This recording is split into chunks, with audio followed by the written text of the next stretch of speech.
Can you imagine being at the highest peak looking straight down, and in less than a second you feel like you are going over 700 miles per hour? You try to lift your hands while sheer anxiety and excitement escape your body. Hopefully what popped into your mind was riding a roller coaster. I love riding them because of the feeling I get before, during, and after the ride. I've been to Disney World, Dollywood, and Carowinds, some of the big amusement parks around here, and I've done research on this topic. I know that not everyone loves roller coasters, but I'm sure you've at least seen a roller coaster, if not rode one, at least once. Have you ever thought about how these thrill rides came to be? Well, today I'm going to tell you. First, let's travel back in time to when people were creating a fun experience by using materials around them. Around the 16th century, Russia began to use their cold climate for amusement and fun. According to Jessica Hester in her online article, she wrote about how Russians used Mount Elbrus, it's a peak rising up to 18,510 feet, to create a fun ride down. The Russians would create a slope on top of hills out of wood. Then the wood was frozen with ice. They then created sleds out of ice blocks, and would carve a seat for the ice. And they would put straw inside of it to make it a little bit more comfortable. Some engineering factors went into this, such as they placed sand at the end of the slope so the ice block would kind of slow down a little bit. And each day they would water the ice to make sure it stayed frozen. Remember that this was before people knew about roller coasters, so these creations were not considered the first ever roller coasters, but merely they were just an idea of roller coasters. This idea of the Russian mountains started to travel around to other countries, and other countries started to develop their own excitement. Around the 19th century in St. Paul, Minnesota, the Ice Palace was developed. It was based off the idea of the Russian mountain. If you recall, the Russian mountain used ice block sleds, but the Ice Palace used wooden toboggan sleds.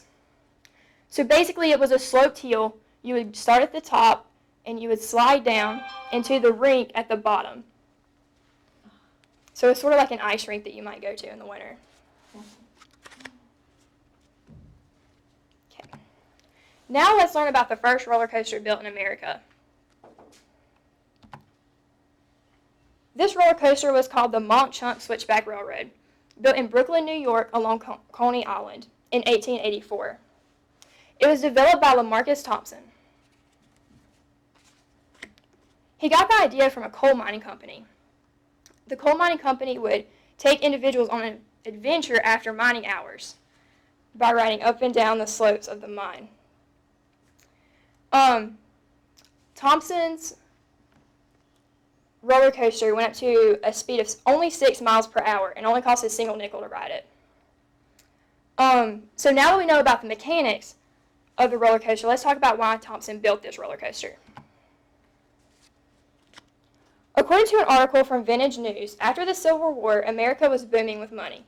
So people had more money to spend, and in their pastimes, they would often go to bars, taverns, and spend their time gambling, etc. You have to know this about Thompson. He's a very religious man. So he saw that America was venturing away from God and more towards the sinful side, he thought. So he wanted to create a new pastime for people to go to that wasn't associated with sin. And I thought this was crazy because I never thought, riding roller coasters that had something to do with sin. But it's kind of interesting. Okay, so up to this point, we have learned about the first concept of roller coasters around the world. Second, we learned the first American roller coaster. Now let's look at how roller coasters have changed today.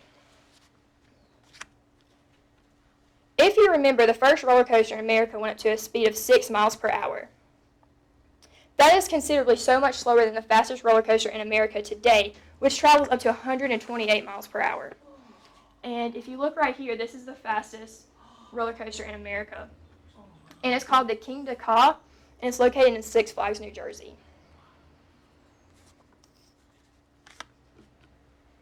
So today we have started incorporating hydraulics as a power start instead of the traditional heels as a source of speed. And so if you look right here, this is hydraulic. So you basically start on like a level area, and then all of a sudden you just like bolt forward and you go so many miles per hour in less than a couple seconds.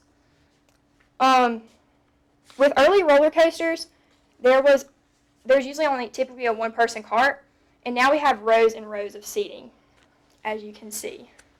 Like down here, this was the first ever roller coaster ever, and it was in France.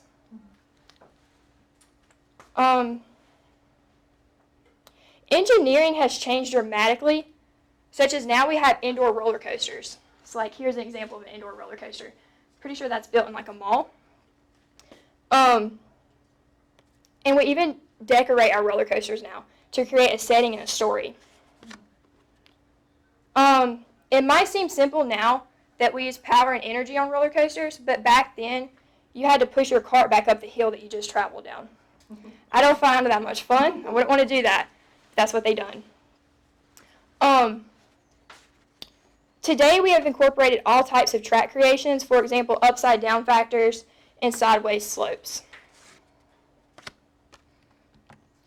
In conclusion, we learned about the first concept of roller coasters around the world, America's first ever roller coaster, and how roller coasters have evolved and changed today.